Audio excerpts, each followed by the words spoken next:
2026 City of Austin Advisory Plan Commission Organizational and Public Hearing Meeting. We have a quorum. We have 7 members present, so we do have a quorum. So we'll start out here we'll do approval of minutes from June 2nd, 2025. Do I have a motion to approve the minutes? Melissa made the motion. Do I got a second? John, a second. All in favor? 7-0. Okay. So then, we really don't have any old business that we're doing today because we haven't met since June. So new business, we got reorganization of officers. Currently, we've got me, Tony Stidham, as president, John Adams as vice president, Trevor McIntosh as secretary. I'll open it up for you guys to make nominations, however you guys want to do it. I'll make a motion to renominate Tony president. What was the motion? Motion to leave Tony as president. Can I make a motion that we keep all of them the same? You can ask. Yeah. You just ask around the table. Go ahead. Okay. Gary motion. Gary made a motion to keep all officers the same. Is all officers okay with that? Yes, I'm fine with that. You're good with it? Trevor, you're good with it? Yeah, I'll second his motion. Okay. Well, Trevor seconds. All in favor? Aye. So officers will be Tony Stidham, president, John Adams, vice president, Trevor McIntosh, secretary. Okay, so that was easy enough. Okay, so then, we have, Amy here from, excuse me for messing up. I don't want to mess up where you're from. I'll let you introduce yourself. What is it? TSW. Okay, yep, I could have looked up there, but we'll let you kind of. You are good. All right. So as I think everybody at least knows, we've gone through and looked at revising ordinances over the last year, basically. We did the comp plan, that was adopted. You guys had forwarded that on, about a year ago, I think, to council that got adopted. We started on the ordinances, so tonight, I'm here to kind of walk through, and I'll give you kind of my little quick agenda as part of your bigger agenda. I have an overview presentation, just to make sure, again, a number of you guys were part of this committee that really met and went through the nitty-gritty page by page, but some of you guys definitely weren't. So I want to make sure I give you kind of orientation, give you an idea of everything that's in it. I hit some highlights of things I thought were more interest, or you might get more questions about. And then there's an actual public hearing that I know Melissa had advertised for. We can do any of those public comments that might be in the, maybe folks might have. Questions, discussions from you guys as well, and then ultimately looking for recommendation to the council. So it's either favorable, unfavorable, or no recommendation to council, and then it goes the same process as the rezoning. They would have that legislative decision here after this. So I will run through it. Feel free to, you know me in the past, to interrupt me and we'll jump in with questions. But I wanted to at least touch on what we did in the process. So those tasks 1 through 3, that was that comp plan we did in 2024. That was adopted and it's been approved and everything. And the ordinances then we started in February of 2025 and worked through those. By September, we had that final ordinance. It was sent out to the committee. We had a couple pending questions, that took some time to let everybody make sure the committee could review it and others. And then I believe it got forwarded to the Plan Commission in December. Melissa had forwarded that. And now we're really looking to go through adoption. We did have a technical committee similar to the steering committee or to the comp plan, but again, folks maybe somewhat who really use this ordinance as well. So those were the folks that were on the technical committee. We met 6 times here, and it was a page by page. Those who were on it remember, we flipped through page by page, and they would get to strike through an underlined version of the changes, and we would kind of make those revisions. At the end, then it was just compiling all of this into one document so that you guys could start to read it. And I'll flip through these pretty quickly, but the need for why do we need to update these? Because again, they are outdated. Currently, you don't have any regulations for subdivisions, which that just means you take one parcel and you divide it into 2 or more. So you don't have any regulations that say, how can I split up a parcel into more than one parcel? So this covers that. As well as there's a lot of inconsistencies with state statute because Those change every year, and when ordinances don't get updated, we have some inconsistencies. But it also really just provides some clarity. I think one of our favorites we discussed as a committee is your current setbacks are based on the road name, so not even a road like type. It's just kind of been randomly assigned. So we fix some of those things to make it easier, more user-friendly, and that sort of thing.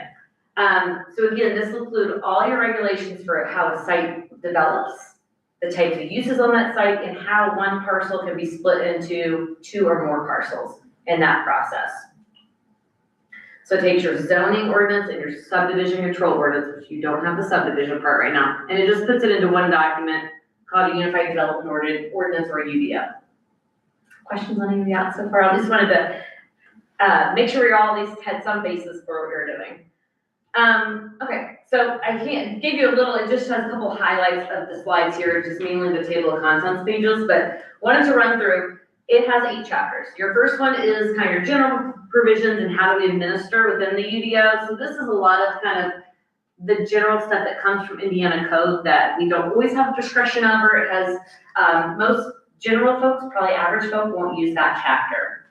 Your second one talks about non-conformities, that also terms that as grandfathered. Like you hear people say, oh, it's grandfathered in, right? So it was legal before an ordinance happened, and now it wouldn't be permitted. So that chapter will run through here, and it talks all about how do we deal with those situations. Your third chapter deals with all your zoning districts. We have a couple overlay districts we'll go through. Fourth chapter talks about there are certain uses that we wanted to put extra regulation on, no matter what district they're in, just to help, because wherever they are, we need a little extra standards for them so they don't have impacts. So that's all included in chapter 4. 5 talks about all those site and structure standards, so like parking and landscaping and all of that nice stuff. We'll go through those in a minute. 6 talks about how do I divide a parcel, subdivision. So it's, if I have one parcel, I want to divide it into 2 or to 20. What's allowed, what's required within that. And then 7 is flow charts and all sorts of fun stuff like that. Step by step, how do I do all the processes? That'll help you guys to understand it, it'll help the applicant to understand it, and make it a lot more clear. And then the last one is definitions, all the terms we define. So I thought what we do is really, again, take a little bit of time. I want to make sure you have an orientation to what is in this document. We think that's really important to make sure you understand it before it goes, as it's going through this process. But that first chapter, as I mentioned, this is again, a lot of that broad stuff. First, 1.1 talks about, again, the jurisdiction and the authority and those types of things and the effective date. We also talk about applications that are submitted right now before this thing is finalized. They get to continue along their route that they were already on, right? We don't make someone change mid-building permit, right? Conform with new standards. And then the last, 1.3 talks about what is the role and duty of your administrator, staff person that is assigned to do all of your planning and zoning items. What are they supposed to do? And then what is the planning commission's powers and duties? Like, what do you guys do? You don't approve variances, you approve subdivisions, you make recommendations on rezonings. So it outlines that. And then the BZA, who just met before this, what are their duties and powers and what can they do and cannot do? So that's chapter 1. It's pretty basic. The one kind of highlight I have from that, we had a lot of discussions towards during this process about your jurisdiction outside of your city limits. And it's very, and Pat, I know wasn't it different? Were you always the planning commission attorney or was it Josh? Josh did it for a while before me. Okay, yeah, so we did coordinate with Josh and with clerk treasurer trying to figure out what is the jurisdiction, because I know in Scott County, it was area, everybody was there.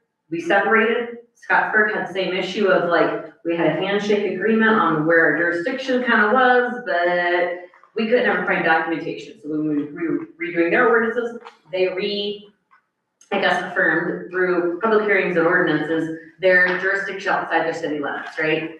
So we've had that same issue here. We can't quite figure out, with a little bit of a caveat, that there's some areas to the east, right, where you provide sewer service today. And right now, you are letting people choose if they get permits from the city or county. Like, so you're either in one family or you're in the other. Like you're in or you're out, and there's no choosing. So that was one thing we're like, hey, we gotta say you're in or you're out.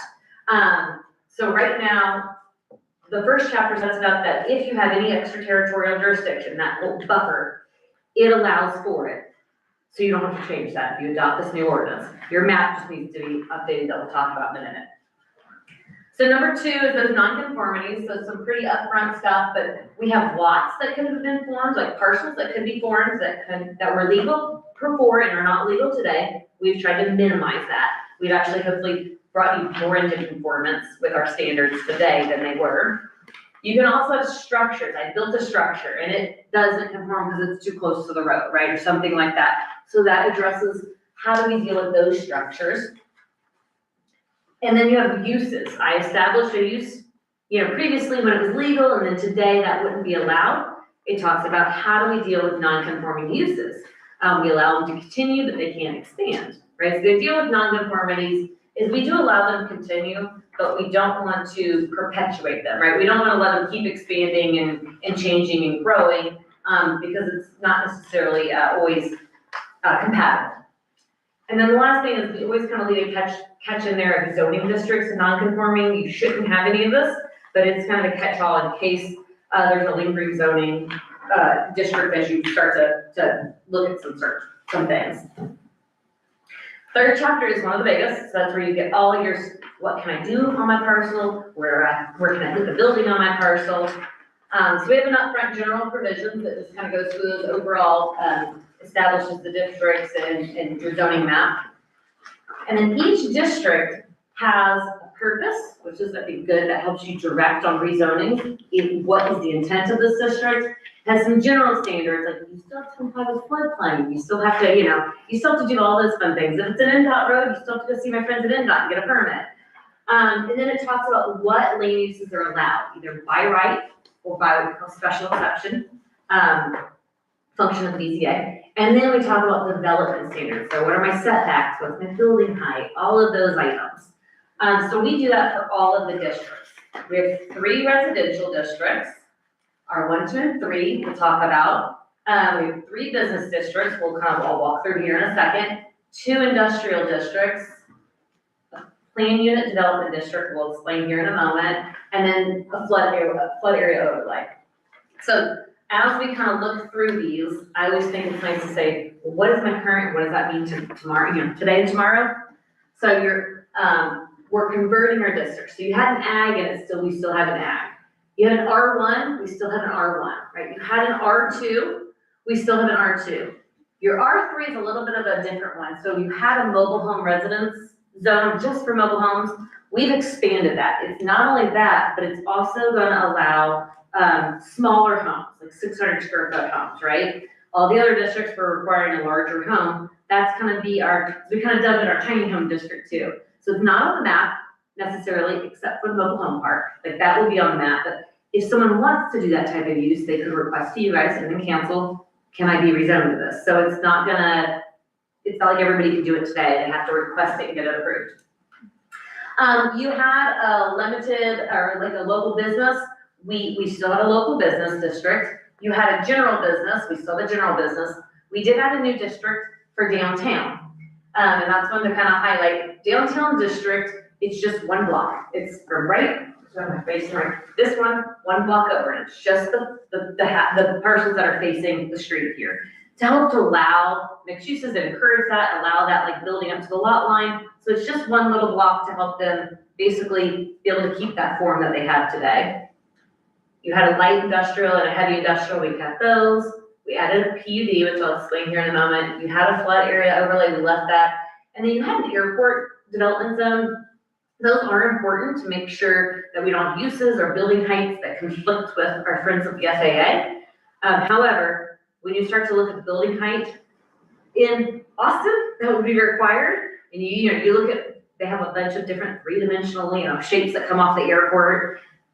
It would be like 100 something feet. So it's kind of a moot point at this point. So we kind of just didn't worry about that district in the update. So again, that 1 district was eliminated. It was an overlay. Or no, it wasn't. It was a base district, I believe. So when you look at your converted, again, you had 2 new districts, and you had that 1 district that was eliminated. So there's your current zoning map. We just took it, we converted it, it was not digital, it is now digital and GIS, so it can go onto the county's, the Think GIS portal too, so that's a plus. And it's updated for us. The one question again is, when you look at it, the white area on this map, this is from the comp plan, we also included both of these areas in the comp plan so that you have the ability to change your jurisdiction outside the city in the future without having to amend your comp plan too. So we we're proactive about that. It's mainly, I'm not quite tall enough, this little arm that comes off the side, that's the area where you have sewer service today. That is the area, to my best understanding, you're allowing people to pick who you get permits from. Like, who do you want to get a building permit from in particular, or zoning approvals from? And then the brown area is what we would call a 2-mile buffer, right? So we can butt up against Scottsburg, we can't take their area, it's already been established. That area would require approval from county commissioners, because you don't have actual service. It might be in your service area for sewer, right? But you're not providing services there today. So the white area you can take under your jurisdiction a lot smoother without having to get approval from the commissioners. The brown area, you're gonna have to have approval. So as you're going through this, and Pat, when we were working back and forth with Josh and with Clerk Treasurer, we could find maps, but we could not find anything that actually said it was the planning or jurisdiction that was recorded and approved. So I'll kind of leave that with you to figure out the best route that you want to take on that. And if you do, again, we've got the kind of little arm that comes out on a GIS layer, you can just turn on, so your map is, then updated when you do that ordinance. You can do all that at the same time, but your ordinance is set up for it. It references any extraterritorial jurisdiction, meaning your buffer, that is applicable by local ordinance. So it should be good there. So that's kind of a discussion point that we couldn't quite get clarified in here. And then I think my message is we either need to take the white area or say we're not gonna have it, but let's not let them pick who. If mom says no, don't go talk to dad, or vice versa, right? You're in one area or you're not yet in their area, so you can't quite choose. That doesn't work with state statute. So the white area is the service area, the brown area is your kind of, I put quotes around 2-mile buffer because it's not 2 miles everywhere. You hit county line, you hit Scottsburg, that sort of thing. Questions on that or discussion on that? Okay, I'll keep us moving then. I was just gonna highlight a couple of the standards from some of these districts. Not all of them, just some of them, the ones that we had more discussion on. So your R1 district, that is gonna be your single family detached homes, right? So your regular house, 6,000 square foot minimum lot. We went through back and forth on that one to make sure, looking at what is zoned R1 today and trying to make sure we're not creating a bunch of non-conforming lots or lots that just wouldn't fit a house on, and they have 1,100 square foot minimum living area for those houses. R2, I should say R2, not R1 on that one, sorry about that. It does the single family detached houses on a slightly smaller lot, 5,000 square feet. It also does townhomes and patio homes on 2,500 square foot lots. Those, when you have a lot line down that common wall, right, they're still single family. Duplexes, so 2 units on 1 parcel, 7,500 square feet, as well as other ones. And then all of your dwellings here are 1,100 square foot in terms of size. We went back and forth on that. R2 is supposed to be smaller, you said medium? Where it says this one, medium? medium density, that should say R2 right there. Yeah, the R2 is supposed to be 800, I believe. And we went back and forth on that in the committee. That was probably, I feel like the most, look around the committee. No, I thought we went back. The most discussed item. We went back and forth on the R1. The R2, I thought, was pretty much unanimously 800. And that was, so towards the end, I sent out like 6 or 8 questions in that email, and everybody kind of replied. The biggest consensus that seemed to be putting it at 1,100. So that was one, it changed. There were multiple opinions, and I remember at one meeting I said, I'm gonna put this on, I call it the parking lot, right? Put this in the parking lot. You all need to get some consensus and let me know. I remember It's a that. local preference. I remember that on R1. I don't remember that on R2. So that's kind of why R2, that's 1,100 square foot, that's where Chase is building those up there, and he's building those 1,100 square. So let me jump, R3 is where we go to 600. So yes, Trevor, I know you were on the opinion of the smaller square footage. Well, I wasn't even saying on R1, that's something else. No, but on R2, you were. On saying to drop R2, that. it was supposed to be 800 from what I thought we had decided.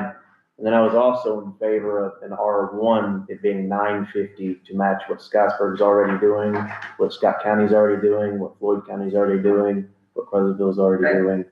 So I'm still of the opinion that it should be 950 to match all of our neighbors, so we're not the most strict to build in the area. And this was, I think we had at least an hour of discussion just on this topic amongst the committee meetings, the various committee meetings. So again, right now where it stands as proposed is 1,100 in R1 and R2, 600 in R3. So again, there were about 6 or 8 of those questions sent out to the committee. I know folks were replying back to like Melissa more or less, is that correct? And then she kind of tried to compile and give me the majority, the most consensus we're gonna get on that. So Trevor, I know you're probably gonna be on the opposite end of that opinion. But R3, I'll move this, but we can come back. That R3 is the single family on 5,000, so pretty similar. Townhomes on 2,500 square foot lots. Again, duplexes, and this is where multifamily comes in, apartments. Dwellings here, 600 square feet per house, right? And then manufactured home parks and recovery residences, those come into play in this district too, but they're only allowed with BZA approval through a special exception, so it's not permitted by right. But that's where those uses would live. And then B3 is another new one, so I pulled that one out just as a quick little highlight. That's our downtown district. Again, it's this one block to allow them to build up to the property line like they are today, and make sure that we can keep that kind of downtown feel, but we did not add any design standards or anything like that onto it. Just more or less the form of the uses. And we allow mixed use, like living above it, like the loft that as well. The PUD is something that's a little bit different. So a PUD is something that basically an applicant comes, it's a rezoning. And they say, I want to make my own rules basically for a zoning district, my own uses, my own setbacks, all of those standards, right? Because I have a product that's like so different that it doesn't fit any zoning districts. This should be used sparingly, should be used rarely, shouldn't need to go to just to get a different lot size or, one standard changed. But it becomes its own basically zoning district. So it has its own set of standards. So you can imagine if you had 20 PUDs, it just like got a lot harder to administer that. So we use those sparingly, but it's still something that is a good tool to have in the toolbox for the city as things come along. If you open the document, you'll see each district kind of has a spread, right? You have a 2-page kind of spread. It will talk about the purpose for each of these. It'll talk about some general standards. It'll talk about your permitted uses. So they're all in one little table. I can do permitted uses by right, off-cyclical building permits and that sort of stuff, but I don't have to have zoning approvals to do those. It will also have a second table for special exception uses. These are BZA approved uses, right? They could be appropriate, but we need to have some consideration on those. And then the last table in each one will talk about our development standards. So like it's our height, it's our setback, it's the minimum living area, those sort of items in that last table. And then I just did a quick little blow up of those tables because they're kind of small on the screen. Again, you have a list of, these are all the uses that I can do by right. Special exception is go see BZA. Let's go through that process to have them approved, conditional basically. And then I did a blow up of just one of those little tables so you can kind of see each district 2 pages. Someone's zoned ag, you can print those 2 pages off, hand it to them, and they can kind of see their basically their guidance. Questions? That was a lot. That was the biggest chapter. Okay, try to kind of break it down for everybody. The 4th chapter talks about certain uses that need extra regulation, right? So we have some general provisions. And then each of those uses has a purpose and some additional standards listed. So accessory dwelling units is one of those. And then we have a number of things here: adult-oriented businesses, ag tourism, campgrounds, home business and home occupations, junkyards, landfills, manufactured home parks, recovery residences, short-term rentals, which is the Airbnb, VRBO, And then we have solar, wind, and wireless and cell phone towers, right? I always like to note cell phone towers, we're talking about out of the right of way. We aren't zoning, we're not looking inside the right of way. We got board works for that, or we've got NDOT, right? Inside the right of way, that's not what we're talking about. The cell towers on actual parcels is where we have jurisdiction there. So I'm gonna highlight just 4 of those that I thought you guys would get more questions about or that are new things. ADUs or accessory, so these standards apply regardless to what district they're in. If they don't want to follow, they have to go get a variance from BZA, but they're intended to try to like offset those impacts that would typically come from a use, right? Or to make sure we put base standards on there to maybe where it's permitted, and so they don't have to go through a process if we can already mitigate those. And they're identified in your zoning chapter, your zoning district chapter, is whether they're permitted or special exception or not permitted. So your ADUs, that's like your mother-in-law suite, your mother-in-law house, whatever that may be. Those cannot be used as a rental, like an Airbnb, unless it's also approved as an Airbnb, as a short-term rental, right? They have to comply with our building code, so it can't be in an RV, it can't be in a trailer or something similar like that.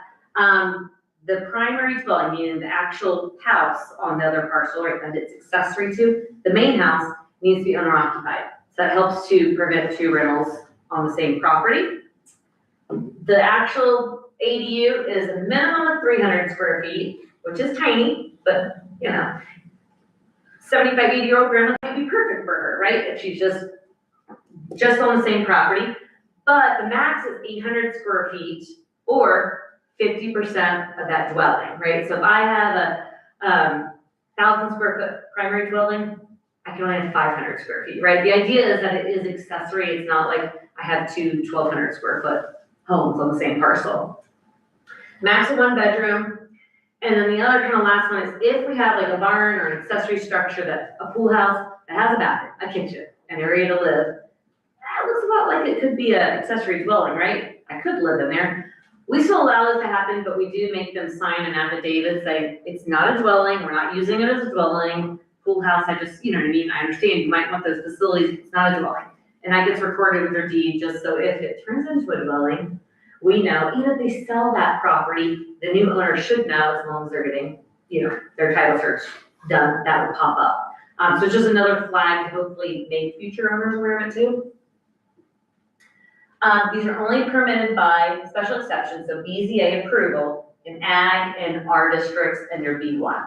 So it requires BZA approval, they're not permitted by right, so you could kind of also put conditions on it that are particular to that certain property, if that makes sense. The second one out of 4 is home occupation. So this is basically our definition of it is, think of it as work from home, right? Post-COVID, we all kind of really redefined what that was. Work from home, no employees, no customers, no display of products, no outdoor storage. It's basically work from home. It's permitted in any district we have as a dwelling in, right? You have fun, that's great to work from home. So we define that, we put the standards on it so we can just make it permitted. But a home business is when I have a few employees or a few customers coming.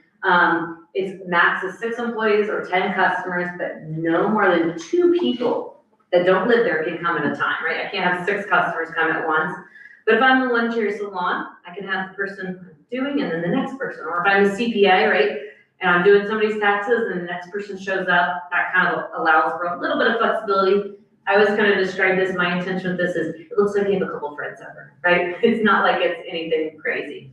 But everything's inside a building, we're not displaying products, we're not storing cars, it's not the auto repair that I have 6 cars out front that are being worked on. It's all being done in an enclosed building where I can't see it. And we don't have a line of people coming in and out. So that is, when we look at that, that is permitted by right in your business districts in case you do have like that dwelling in those business districts. But it's a special exception in your ag and residential districts, so it comes to BZA. Last one I highlighted is short-term rental, so it's your Airbnbs. I always kind of like to point out to people, we don't regulate what we call owner-occupied Airbnb. So I have my own house, have a mortgage on it or own it, right? It's my primary residence. I can Airbnb that out on Derby weekend, right? Or whatever it may be. I use that as an example around here. Whatever it happens to be, state statute tells us we can't regulate that. That was now a number of years ago, I feel like. So we can't regulate if it's owner occupied and a weekend here, a weekend there, they wanna rent it out, we can't regulate that. These are ones that are not owner occupied. So they really are operating more like a mini, hotel, but just one unit. We do limit occupancy to 2 people per bedroom. Has to be in a single family house, a duplex, apartment, a condo, it has to be in a dwelling, right? It can't be in the RV, it can't be in the trailer or something that's not an actual dwelling. And if it is an ADU, like we just talked about, this use also has to be approved. So you gotta get 2 uses approved in that instance. And those are permitted in the business districts because it's business, but they're special exception in ag and residential. So still have to go through a public hearing and get approvals. Questions on any of those in that chapter? Again, I tried to point, some of the ones I think that are new and that you might want to hear about, try not to take too much more time because, but I was taking advantage, I was the only thing on the agenda tonight. So our 5th chapter, talks about site standards. We talk about buffer and screening. Again, each one's gonna talk about purpose. It's gonna talk about thresholds. When do I have to comply with this particular site standard, right? It'll talk about that. And then it'll talk about the requirements. We also have driveway and access, lighting, parking, loading, sidewalks, signs, outdoor storage, and our structure standards like dumpsters. So I was gonna walk through 4 of those really quickly, just the ones that are probably more, people will talk about or ask about. But basically each element, in this chapter, we outlined when it needs and when it applies to a parcel, right? If I'm just getting a building permit to redo my bathroom, don't worry about it. But if I'm gonna double my square footage of a business, I need to talk about parking, right? So we have some of those thresholds outlined. Buffer and screening is one I was gonna just mention on. So sometimes we have non-compatible uses. I have industry and I'm gonna come next to residential is the most extreme, right? If I'm coming next to them, okay, I might need to actually step back a little bit more, give me a buffer, a distance, and I might even need to put a fence up or some, some plantings. So that chapter defines when they're non-compatible, what should I do? And it's always the new one coming in, not the existing. What do I need to do there?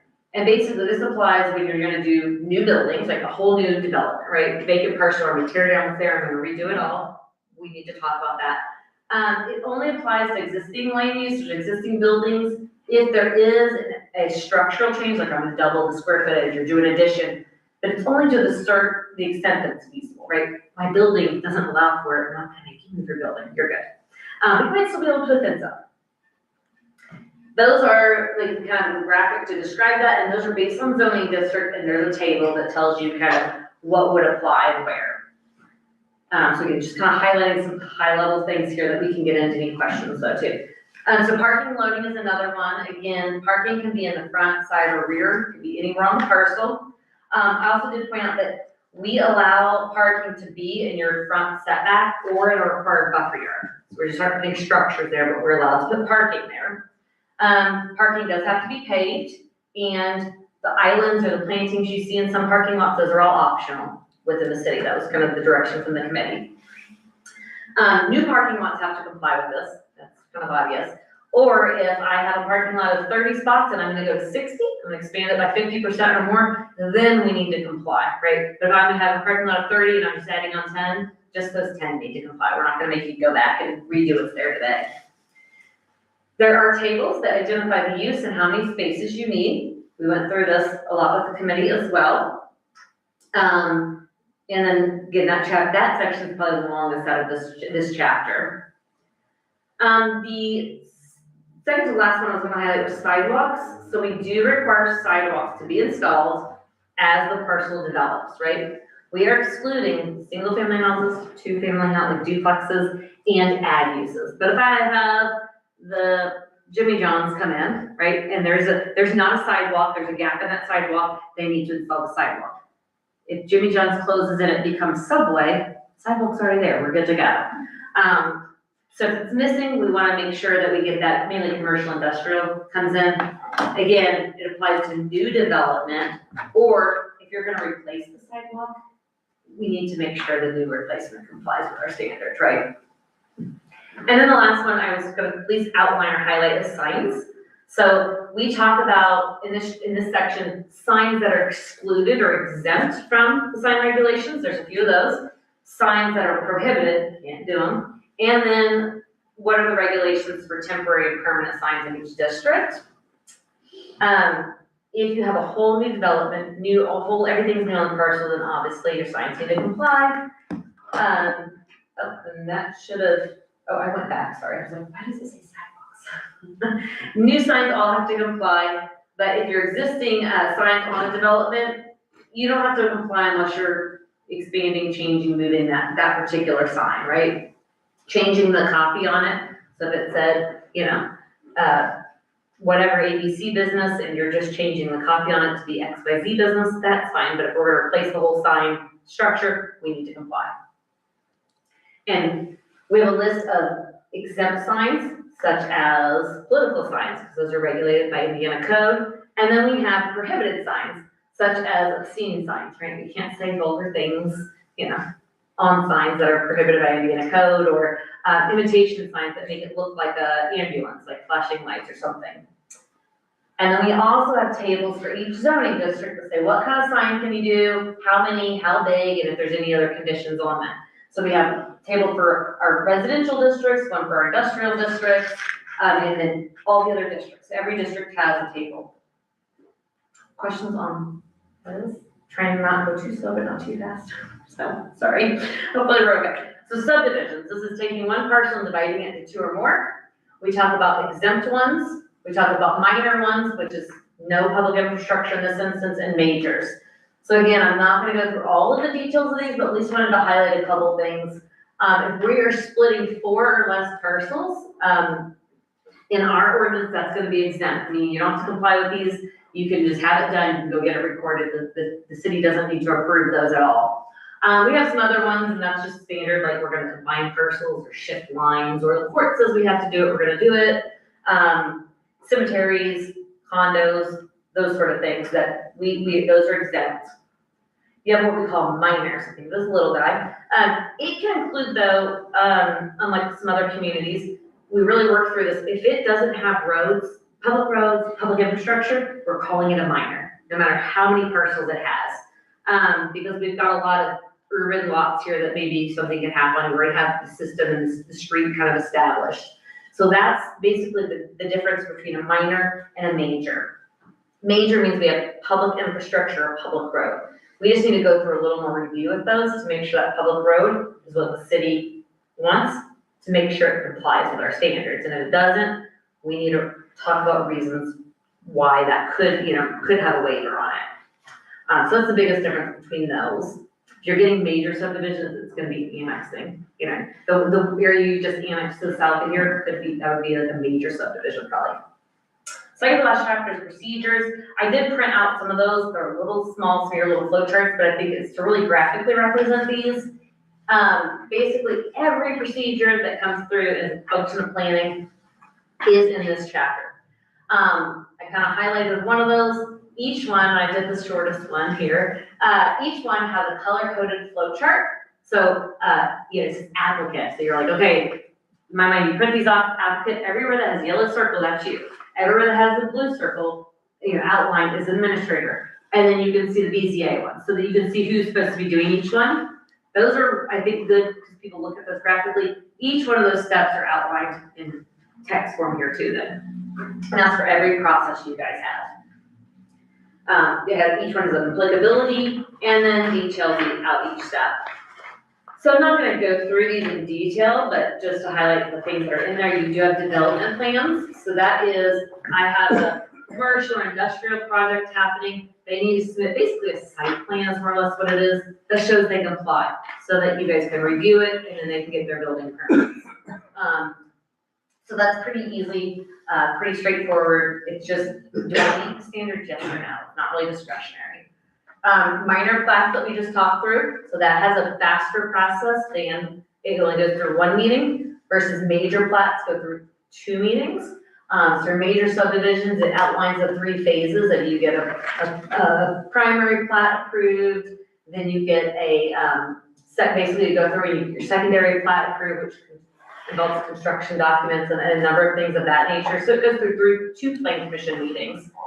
And then, once we start building the infrastructure, all sorts of stuff happens, right? And that's really where your city engineer is gonna come in and help navigate that process, in terms of building that infrastructure and getting it dedicated. But we outlined all of that in the ordinance, including bonding. Rezoning, that process is here, goes to plan commission, goes to council. We talk about special exceptions and variances, those go to BZA. We talk about who does all of those. And last chapter defines everything under the sun. So again, this, I wanted to at least give, I felt like I needed to give a little bit of an in-depth review for you guys who maybe weren't on that committee, but I also like to kind of talk about what happens next. So this body would give a recommendation to council, council takes the final action on that. But I always start to talk about it doesn't end there, right? We got a new ordinance, but it's not like we're done, sign, seal, deliver, put the bow on it, and we're not gonna ever touch that thing again, but use it. You really should do a periodic, I call it assessments. I feel like that's a better term, it's not like amendment, it is an amendment, but it feels like you're assessing, right? Every year state statute changes. I can't tell you the last time we had a session where state statute, where there was not a bill that went into law that didn't affect our section or our ordinances. And I don't know, Pat, if you would know something off the top of your head on that, but it's been, I can't remember the last time that's happened. There's always been something that impacts zoning, right? Something that happens every year at the state level or any kind of code changes that impacts us. So I say that's a good time annually, right, to be reviewing these things. You might also make a slight tweak, right? And that's okay. So we say, don't be scared if something you find out isn't quite working out, or you're like, we don't really like that sidewalk requirement. It doesn't mean you have to live with it, right? You can make adjustments. You can you assess that annually is a great time. Let's catch up with state statute stuff. And is there anything else that's just been not working? Let's make a little tweak here or there, right? Not like rewriting the whole thing, but that's what helps keep your ordinance viable for many, many more years. You have the raw actual Word documents of this. Once it's adopted, so you can go ahead and make those changes and not have to, have all these crazy attachments. So I always like to point that out just to give everybody a heads up. So if there are questions, we can go through those. I know technically you need to do a public hearing too. There's public comments. But hopefully everybody had at least a chance to digest it. And if not, can I give you a decent overview to make you feel comfortable? So questions, comments, or yes, sir? I want to, for the record, applaud those that put this together, and an excellent presentation, well done. I do have a few random questions. Absolutely. And we can pull, I got the documents up here, so. You showed the map that had the white and gray areas. Yes. And you said if it's in the white area, it has to go for approval through the through the county commissioners. The brown area, let me pull The that brown back area. up. Yes, because. Right, the white was in the. The yes. white you provide sewer service to, so it's a little bit of a different process. I'm gonna click back on that one. So what role do the commissioners have? Can they say you can't build that there? So Can they basically, supersede? they have to approve you having jurisdiction in the brown, yes. But we're saying we do. That area is really confusing. Nobody can give me a straight answer what happens in that area right now. Okay, It doesn't well, seem the like- next question is, in the brown, if we do have jurisdiction over that and someone wants to build, is the city required to provide services? No, because you're just having zoning jurisdiction. You're not, if, say, a subdivision comes out in the brown, right? Somewhere. I think I'm going to floodplains over there, but, it comes out there somewhere, right? And they build new roads. Those are not city roads. Those are still county roads even. So the buffer area gets a little bit tricky sometimes because there's an element of county in there and there's an element of city in there. Because you have the zoning jurisdiction, you can have the subdivision jurisdiction if, again, that's the way it's written in. When we did Scottsburg, again, they had been administering everything in their 2-mile buffer. And the county was not touching it at all. They were 100%. It wasn't a pick and choose. But no one could find when the plan commission split up documentation that showed that jurisdiction. That was the tricky part. So they just reaffirmed it, the commissioners approved it, and they recorded it. So it was a little bit easier. Same thing here though, basically. Let me go back to the commissioners. Mhm. I don't understand what they can say. Do they say, So they can tell you if you're allowed to have control over the ground or not. And that's a state statute change. I believe it was 2021. Looking somewhere. I think it was 2021, if I'm remembering. It was COVID time-ish. State statute changed. And it basically said, if you provide services, fire service does not count, to an area outside your city boundaries, you can take zoning control of that, basically without others approving it. If you do not, up to 2 miles, you can take zoning control, but it requires permission or approval from that county legislative body, which is the commissioners. So I think that was 2021. can you give me an example when they would deny that? If Austin were willing to provide those services? I don't know, and I can't speak for Scott County, right? I don't want to speak for Scott County, but there are definitely counties in Indiana, where, again, not Scott County, but other counties where the cities and the counties don't quite get along as well, right? And they have some debates and territory, kind of, thoughts, strong opinions, and so they don't want to give up that jurisdiction, Okay. right? Here, again, experience with Scottsburg did it, there weren't issues, right? It seemed very easy, because I feel like that was the handshake when the planning commission split up, but I don't know I can't speak for. If the city of Austin provided sewer service to this fictitious subdivision, would they not have zoning jurisdiction then? Well, then you can actually, you could do, if you're gonna provide services, like sewer service out there, I would make them become part of your family, make them annex. Because you can't just force annexation now, but when they don't have sewer, if you're gonna offer it, one of those contingent things can be like, well, you're gonna be annexed. As long as it's contiguous, right? If it's way out, Yeah, it's way out, you can't, harder issues. yeah, you can't do it then. Yeah, once you provide the sewer service, then you can take zoning jurisdiction of it on an easier, without getting the county's approval. Without county approval, even if you don't annex it. Correct, yes, Okay. yes, sir. Which is that little white kind of Let me area take- coming to the east. Let me take that one step further. What about garbage service, or trash pickup service? Is that the same? So I know state statute specifically calls out fire service is not considered a service that you can do it on. I would look to Pat, see if garbage service would qualify. I feel like that's a little. Yeah, I mean, like, usually it's water. It's services. water, It's usually utility as Yeah, well. utility service. Garbage. I know Scottsburg looked at electric service too, because they're an electric Well, provider. I'm just saying, if you wanted, I mean, if you wanted to take, I'm sorry, look for a You're little. trying to find the lowest hanging fruit Yeah, to take if to the you, city. if you, for some reason, want And to I take. just don't know if that, think- water, sewer, Zoning electric. Usually jurisdiction. utility because of infrastructure, right? Right. Because if you're gonna be putting in, I- you know, pipes and grounds, then you need to have control over these. What development goes along. Which we do, correct? You only do in this white area. Going out, Booth Road towards. So Currently, yeah. it is this little wing there. No, but we do offer sewer already. Yeah. And how many people's on that? Sir. Offhand? And it's not where like you've got a bigger area where your potential service area is, like, right? That you could potentially serve, it's where you actually serve. So, I think almost that whole area is your potential service area, right? Yeah, sure. But it's where you actually serve. We also offer sewer across 256 towards that Yeah, subdivision. that's regional, that's a different animal. That's different animals. So it's not the city sewer, it's a regional sewer district. Yeah. No, But it comes. But the provider's still the regional service. Yeah, we We provide. get paid for that. So it's technically different. You're wholesale. Somewhat, yes, that's debatable. The city We could, get paid Scottsburg had that That's same. a whole, we're not the going city there. could provide water and sewer. That's a 2 hour conversation. Utility is a private entity. They may Oh. say it's We'll not talk to you cost about feasible for us to. Right, like if it's Indian American, you're talking like a private, But not enough. But Duke Energy or anyone. that doesn't matter, that has to be a city service. Yeah, I mean. we City get utility, money. basically, The city. in order to be in the white areas. And by what- But I'm saying I didn't know the they deal behind A customer still may not be able to get electric service. it. Correct, because you're not the electric provider. Right. I mean, that's I told you I had a couple other random questions. Here's yeah, another absolutely. one. on a different subject. Yeah. On the R2, you made reference to an email with lots of questions, da, da, da, da.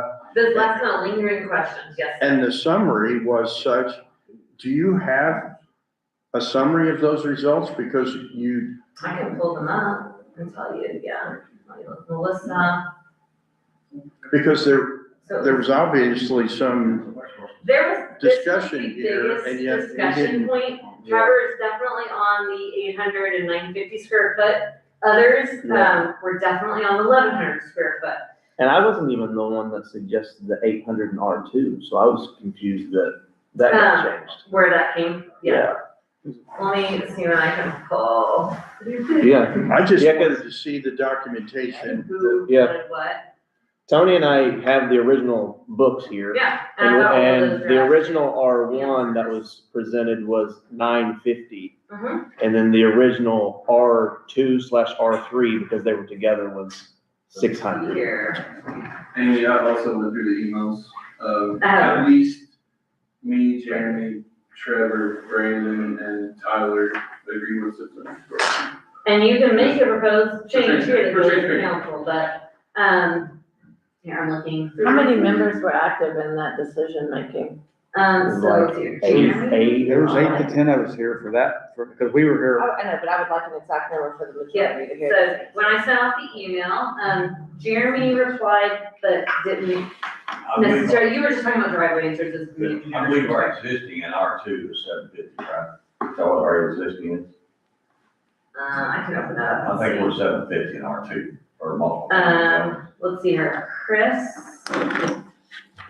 was okay with 600 in R2 and R3. Yeah. Like the idea of going back to 950, and he also likes 1100. So the R2 and R3, he was okay with 600. Let's see here. See, the only problem with 600 is you have 4 people in a 600 square foot area. If you can limit that, to like he's pulled it up in here, how many was in that for R2, was that? So you got to have 600 for one, was that 1 or 2 individuals in R2? But it's, you can't put a family of 5 in a 600 square foot apartment. No, You know what I'm saying? That's. no, yeah, I was saying only for R3, 600, but we had said 800, I think, 8 or 600 for R2.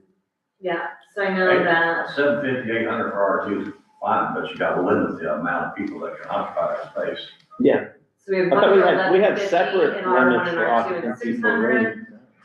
We had, Mayor, I don't know how you limit the number of people that I don't know, reside in the. other than like a fire marshal, just, you know what I mean? That's, yeah, I think that's difficult. I know I agree that with you on came that. up on one of the things we had before, occupancy. Trevor, yeah, you were at 950, for a 3-bedroom, 2-bath, or, you know, sorry, you gave some justification, Trevor. It was. And you said 600 for R2 and 600 for R3, your suggestion. Yeah. And one was at 1150, and then for R1, R2, and 600. Let me click. He's found it in our thing. Tyler. For R2. Tyler was, I think, should be at least of a minimum of 1100. And then we had Joe, who is Joe? He was okay with 600 in R2 and R3. But 1100. I do not see everyone's point. My gut is to stick with, this is kind of, said I'm okay with 600 square feet in R2 and R3. I'm honestly torn for R1 because I don't, didn't know everybody's points. Gut is to stick with 1100 if that's okay on our current ordinance. I think you refer to R1 for 1100. And Tony had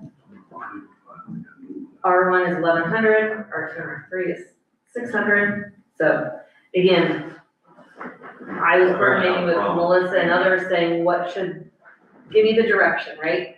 And that was the direction to take. Who else? As pointed out to me here in Melissa's. R2, we changed that in 21, we changed it to 1,100 square feet in R2. I don't know.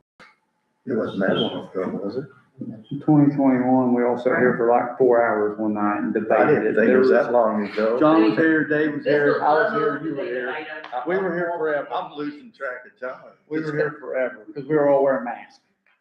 It was terrible.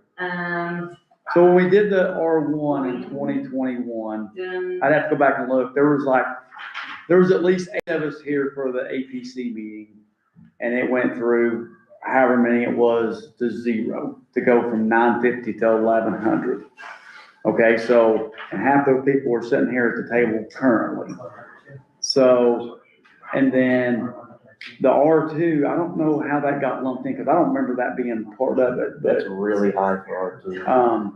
because I know we just discussed R1, but R2, I don't remember that part. But, So, but I know R1, it went through, and then it went through city council to 5-0. Because I came to the meeting and explained it to it. So, for me, as an open thing, I mean, it went through 2 boards unanimous at 1100, just 4 years ago. But that was also For R1. a while ago.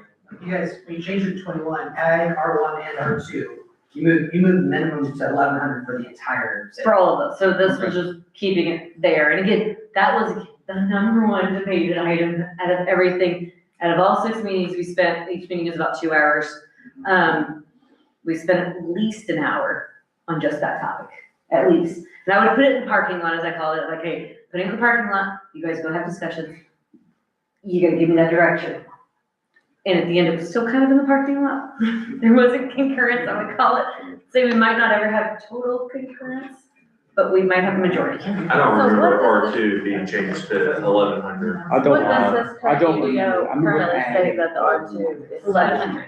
Yeah, And- R2 was Listed at never even 1100 brought up. In the updated? Yeah, in the updated, yes. It was never even discussed, R2 being that high. Not at the meeting, but I bet. Not at the meeting, and that was the email sent back and forth, and then I said, okay, tell me the direction at the end. Melissa kind of helped mayor give some direction on that, so. So if we make a recommendation to council to change the switch of an R2, right? Yes, you can do that. It could be an emotion. We put it If it at cares. 1100. So from my standpoint, That's a they got 4,000 foot. 750 in the R2. Okay, As long as we can limit the amount of people in that unit.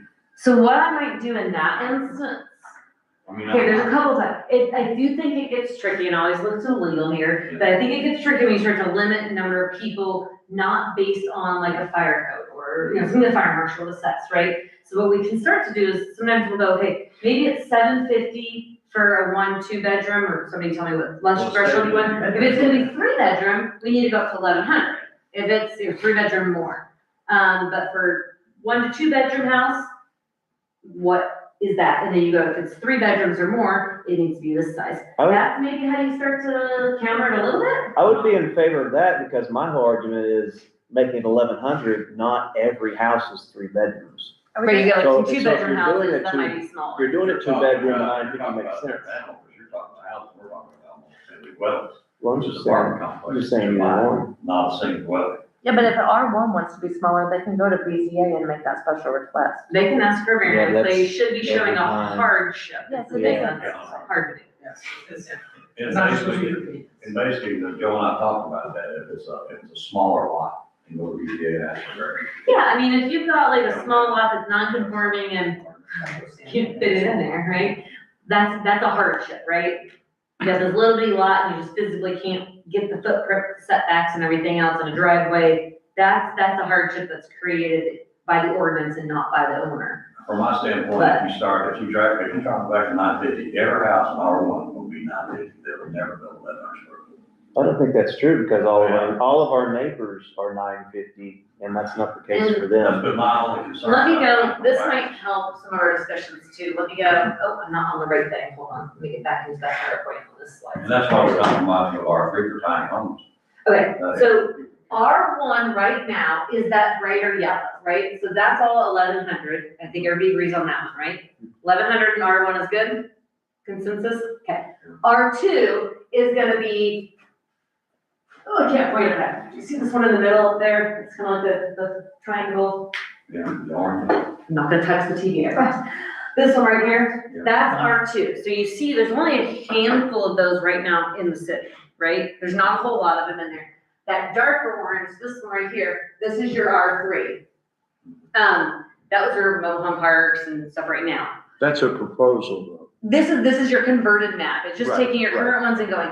So if everything goes through right now, the ones we're debating are not that normal yellow color.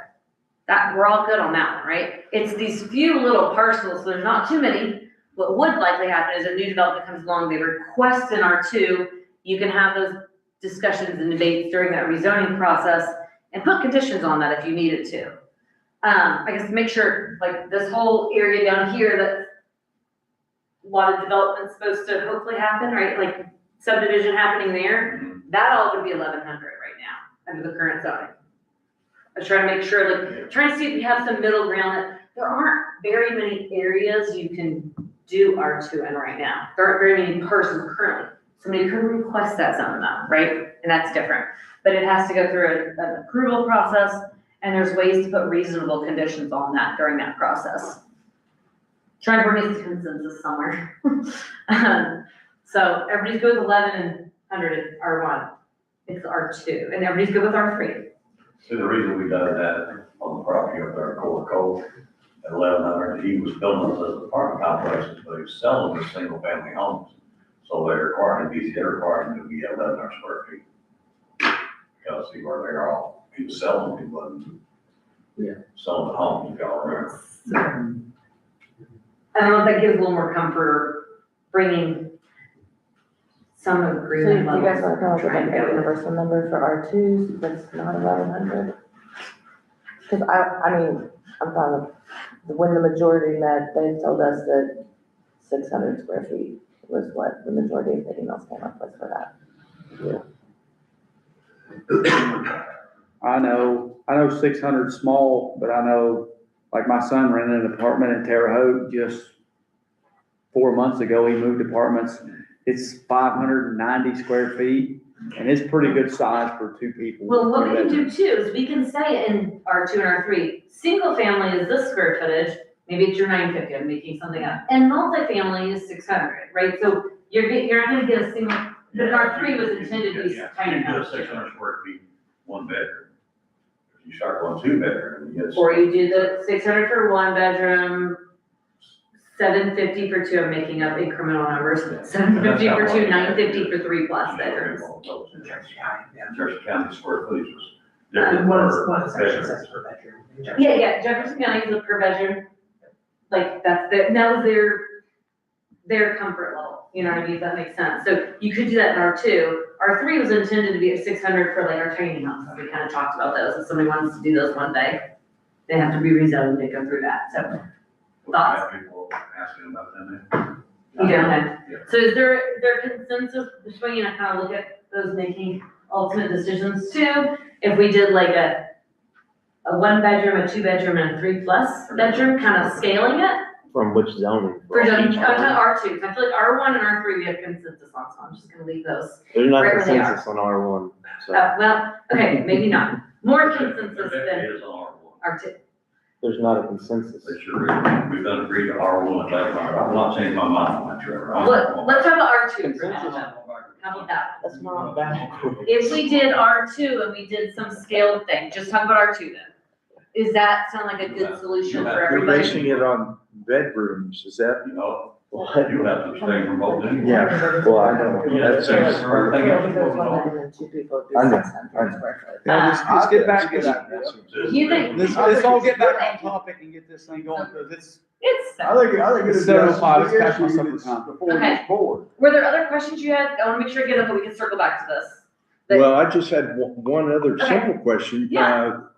I don't believe it. Sidewalks were required with certain expansions. Yes, Does it state who is responsible for the cost? Is that the builder or the yes, it city? does state, and we also talked about maintenance in there. So basically, we exclude single family, 2-family, and ag. So if you're just building your own house, we're not gonna make you put a sidewalk in, because that costs. It's mainly the commercial, industrial, multifamily. Those are required to put a sidewalk in, like the dimensions of that, it's in the right of way. The applicant puts it in, that developer puts The it in. builder does. Yes, the builder Okay. puts it in with it, but the maintenance goes to the city, because it's in your right of way, Right. right? We Okay, did talk about like daily maintenance, if you need to go sweep off the leaves or clear the snow, that's the property owner, that's pretty standard. But if it buckles or, you know what I mean, needs replacement, that's on the city then. Now, if you we build a need single sidewalks family and I get frustrated when the builder, we back off because the builder doesn't think he can absorb those costs. Yeah, they're like, it doesn't go Someone anywhere. has to do But it. if everybody did it, we'd go somewhere one day. Yeah, so we're requiring it inside city limits, and if you take any buffer, we're not requiring it in the county. Okay. Yes, sir. If you build a single family house and you take out a sidewalk, you gotta put it back to the new standard, right? Yeah, I mean, if you're gonna take it out, cause you're If it gets torn running it out, over, you damaging gotta put it, a that's curb different. in or whatever. And if you do a major subdivision, that's different too, Yeah. right? If I come put in 50 houses with new roads, we have standards for that. We're Right. just about like redevelopment of a single parcel, or if there's a couple of empty parcels, right? But what about a subdivision? Is the developer Subdivision, we do responsible for require- the cost? Yes, it is. Yeah, And okay. I can pull that up to see if we went back and forth on that. I think it's one side of the road or two or whatnot. Let me pull That's that. fine. That, And it's you just don't a have major to. subdivision, it is not a minor, like meaning if you're not building a new road, I remember that. we don't need to have you put sidewalks in it. Closest to the Let's boundary. scroll, 'cause I'll tell you that answer. Not They're gonna have inside, but sidewalks outside, so outside it's too. bigger. Where they're building that, so. Major subdivisions, so we are requiring sidewalks on both sides of the roads and the internal roads and the perimeter. So yes, that subdivision, we're requiring that. Inside city limits, outside city limits, if you have a buffer, we're not requiring it. Just inside city limits. The sidewalk we're going Thank you. The sidewalk was bigger around. Other questions? Not on the inside of the road. Right, so now there's the point on the square footage.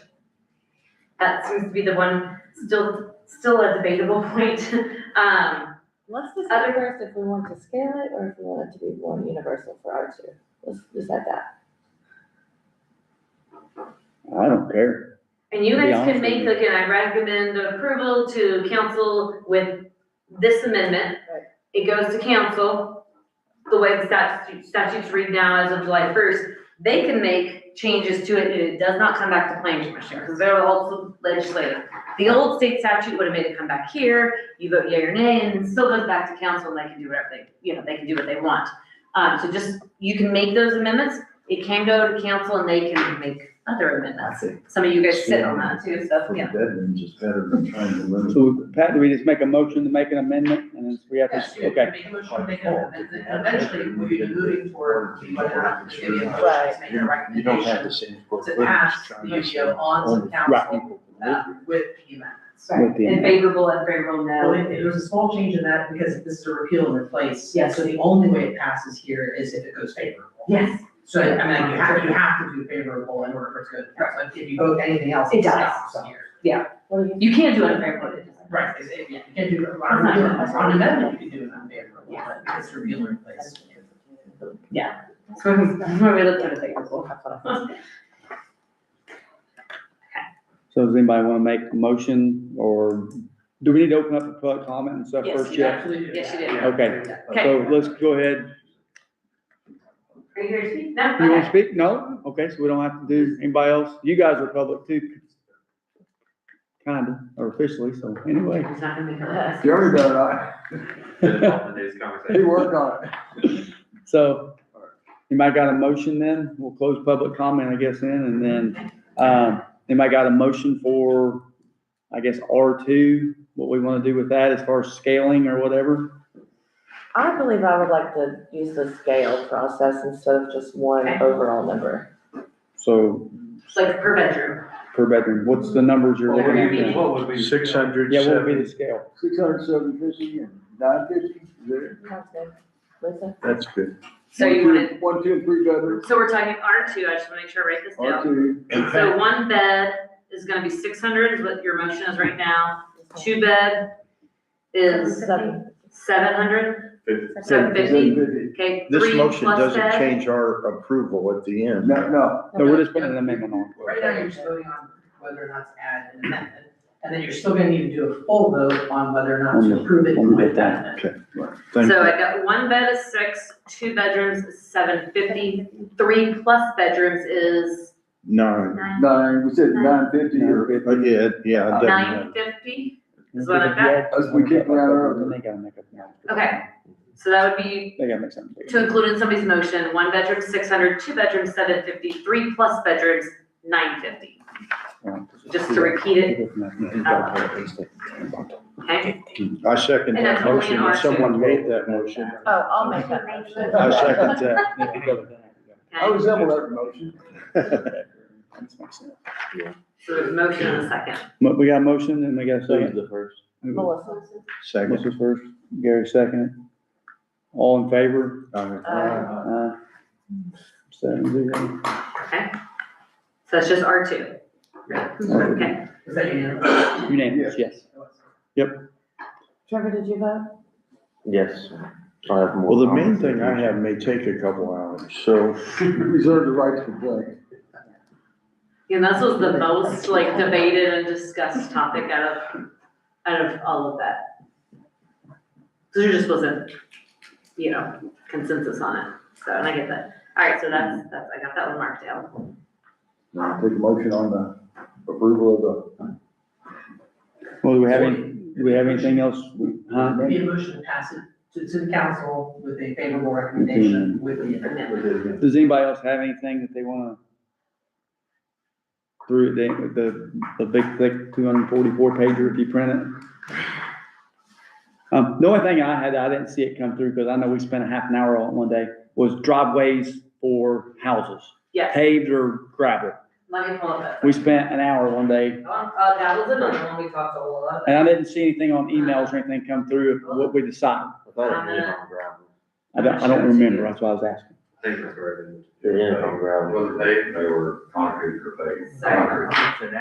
No, it wasn't. Drive. It was gravel. Yeah, but there. I gotta move you to the right screen, oh, wrong side. How do I get it? I think my response was say recommend pavement or. So, I gotta now step back, to the front there. Okay, yeah, so when we start talking about charity maintenance agreement, let me go down a page. Location, improvements. This is all we all do, build homes. Wait, there's one more one here. Sorry, hold on, we gotta make sure I'm in the right place. Okay, so 4 parcels, agreement.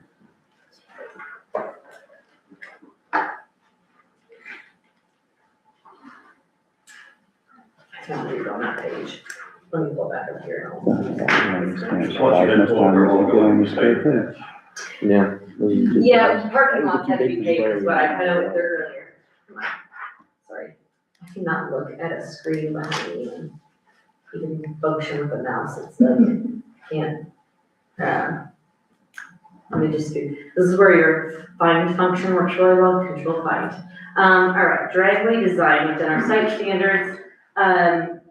Driveways within platted subdivisions, we were all in consensus on that, those are big, that's not a big deal. Driveways outside of a platted subdivision, I'll put it on the screen in just a minute. Outside a subdivision or subdivisions recorded prior to this being effective, right? Must be paved on the edge of the existing road, public road, extending 30 feet back from the right of way in all weather surface, asphalt, concrete, what it may be. In order to reduce debris on the public road, portions of the driveway that are more than 30 feet from the right of way do not have to be paved. So the idea is we pave just a quick apron basically, to keep the gravel off of the public road. And that is for agricultural and residential uses. All other uses must be paved. So I will pull that over now for you. It's on page 90. I'm going the right way. It's this top. You can see where the word paved are. That's a good function for like those using it. You always control find, paved, it's a quick find element too. It's always an easy thing. Everything's hyperlinked too. If you have like, what is a C-section, it's hyperlinked for you. So it's that top one. So we're making ag and residential paved just 30 feet back. I thought we kicked that back though, because not all driveways are even 30 feet. It was. I can look back at our edits too. I have the track changes version. Show you where Well, I thought everything has to be set back about 40 feet, right? Yeah, buildings. Most houses being out, I don't think any of it's past 30 feet. Is any of it through the I don't believe so. That's from the driveway, that's from the roadway to the garage, basically, 30 feet. Yeah, so 40, 30 would get you to most every house, right?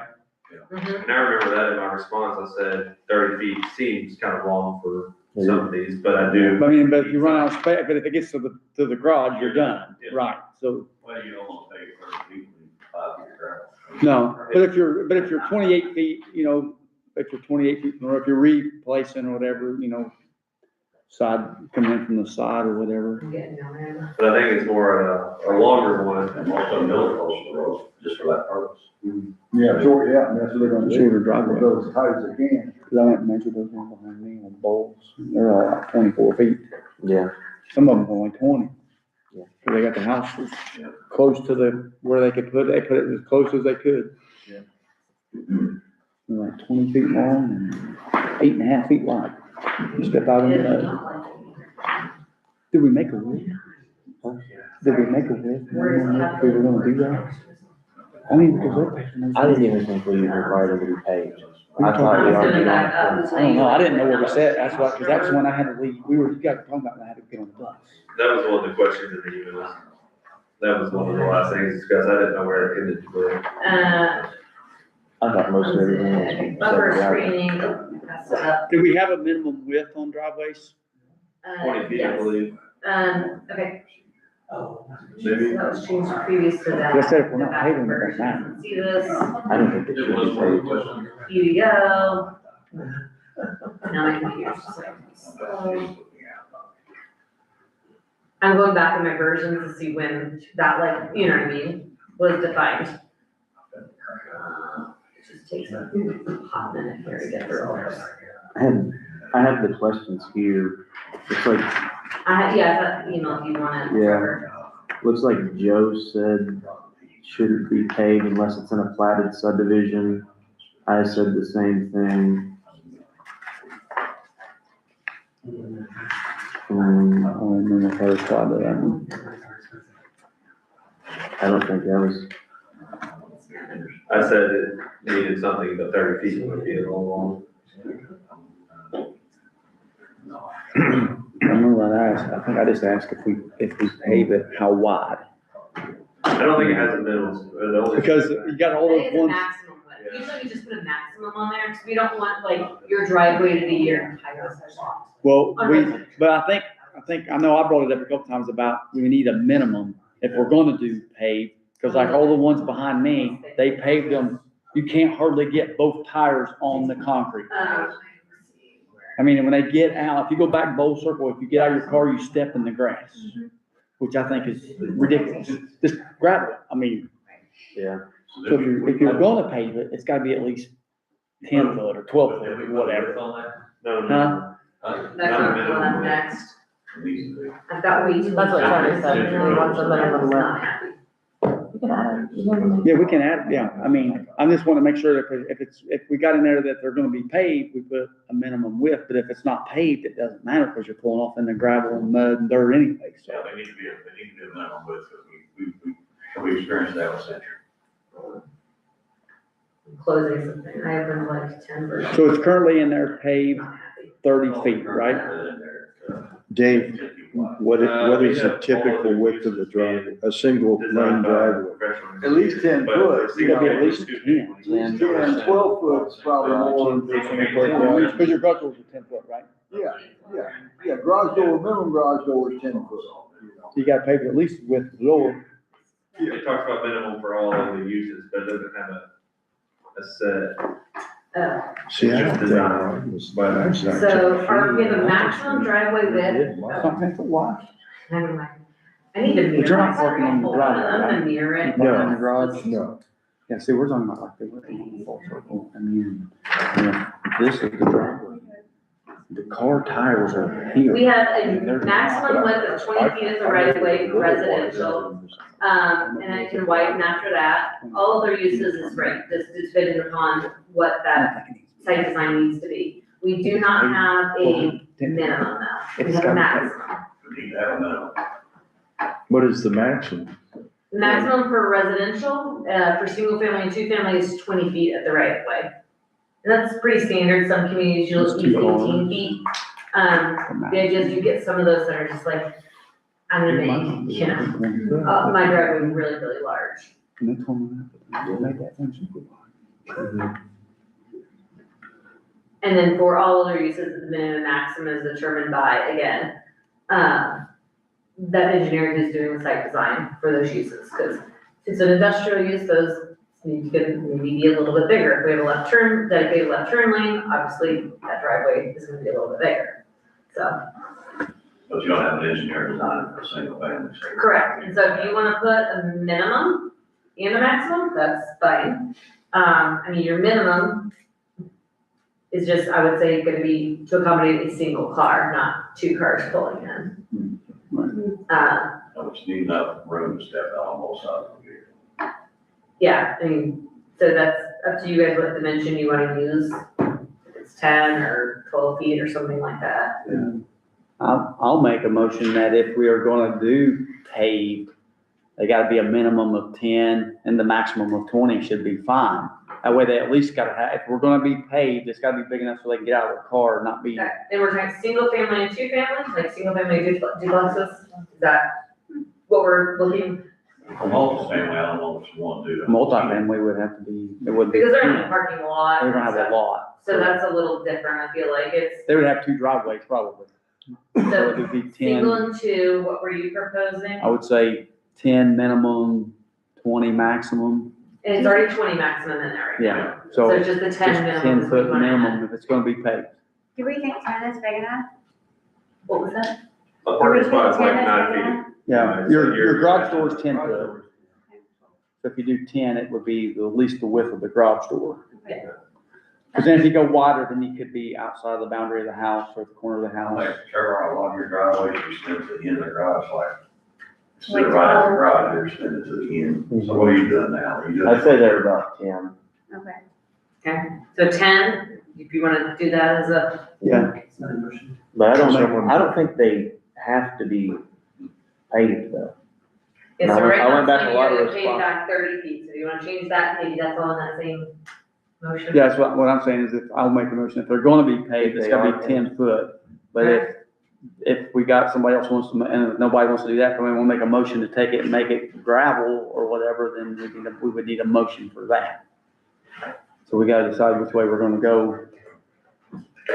If, right now, I would make a motion, it's gotta be a minimum of 10 foot based off it says in here, it's gotta be paved. So, Okay, do you wanna discuss in the same one, the paved versus not paved idea? They're probably easiest to just wrap yours up. Okay, that works too. I'll second that. I'll second that, so it's all in favor? Okay, Got that one marked down. What's your motion? To make it a minimum. make it a minimum of 10 foot. And leaving the maximum is 20, so that's still fine. And it was paved. For the paved, correct.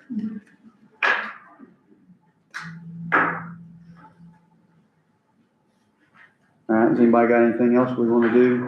I think it should be optional on the gravel versus paving. And I looked at that, so I think it went out to as the final review draft as that 30 feet paved is where it went out as. So You make them we pay left it at for that the committee with a circle back question, and it stayed at that, so. I went back and I looked at mine and Joe's and Brandon's and it was all gravel. Yeah, there was, again, opinions on that one both ways, so. What? Yeah, if you make a motion, I'll make sure I document that, and then we can go from there. Are you making a motion? Yeah, I'll make a motion that it can be optional, but we have to do the widths that Tony said. I have a Do question. you wanna pay any of it off For already? single dwelling homes, not for like, if somebody was building like an apartment, Would, just R1. personal home. No, it's just, it's Just not by the R1. district, it's just single family home and a two family, like regardless of what district they're in, it's the use we're doing them by. So the question is, why would you want to do gravel? Or do you want them to make 5 feet or It's- 10 it's feet off just- the road? It's just the cost that not everybody will be able to eat. I mean, I paid mine, but that doesn't mean everybody should have to. The only problem with that is I see that once we establish a non-paved, nobody's gonna pave it, they're all gonna be gravel. But the thing is, right, Tracking out to the road, I've stated that over and over. right now, there's no requirement to pave it, and people still are. But not everybody can afford it. I mean, it's been open and people are still paving. Alright, I'm not saying nobody, they're all paving them, so why would we go back? I mean, why would we say we don't have to pave them? That makes no sense to me. But if they're already paving them, why do you have to put the restriction? That way we make sure they get paid on the existing. And the only reason we know that, we know what's gonna happen is it's just more money in the contractor's pocket. I'm not here for the contractor, I've told you that over and over. I want the contractor to make money, but I do not want it to expense the city. It's already like that in the paving when it's a contractor. I'm just telling you, they'll never be paid again, you know, it's just sitting there. I'm saying they know that they don't have to pave them now and they still are. This is not for any particular one person. This is, if someone can afford a house, everything other than a driveway, they shouldn't have to pave their driveway. That's the same thing I have, but I'm going back to 950, you know, going back some time. So there's a motion. So you can make a motion, is anybody, so what was your motion? So we'll say it again. So Motion, the sizes you said, optional on paving versus You gravel. already voted on the sizes, so right? Yeah. That's already done. So Sizes. just let that one be, when you're saying no paving, are you saying none at all, like, or is it 5 feet, 10 feet back, or is it just no paving at all? Just so I have No. it written down. No, exactly as it is right now. No requirement on paving. No, it may be any material, or do you wanna say it needs to be an all-surface or gravel? Or do you wanna specify at least? Yeah, gravel? at least gravel, Okay, no dirt. Which is how it is right now. single family, two family. We're talking about some sort of material. If you say nothing, then. Say gravel, yeah. Yeah, that's why I was trying to get to specify, it Yeah. can't be dirt, it can't be grass.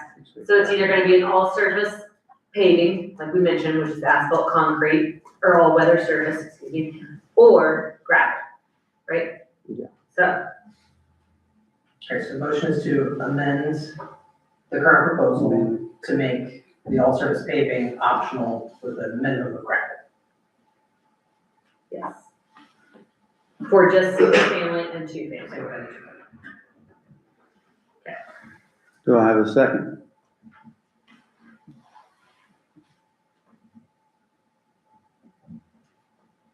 Nobody seconds? Everybody's good with paved? So the motion died. Motion dies. Yep. Okay, so I have two amendments right now then. Square footage and the minimum then. All right, anybody got anything else? Before we wrap it up? No. Yes, sir. Again, I just want to tell the group thanks, the committee that worked on this and the attorney Pat and your organization. His first go at it. Oh, I retract that. Take that off. So, The committee, I do wanna thank, this is where it seems tedious. There might have been some meetings where you guys wanted to leave and I put pizza down and I said, you're not leaving yet. We're gonna finish this. The brownie. The brownies and the cookies, and that was what kept you.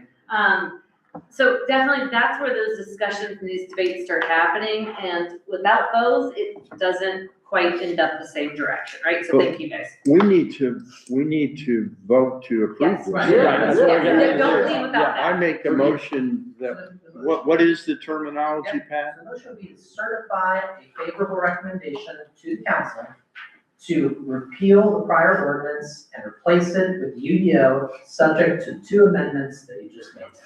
I make a motion as stated by Pat, so whoever was recording that. It looks like Pat had it written down.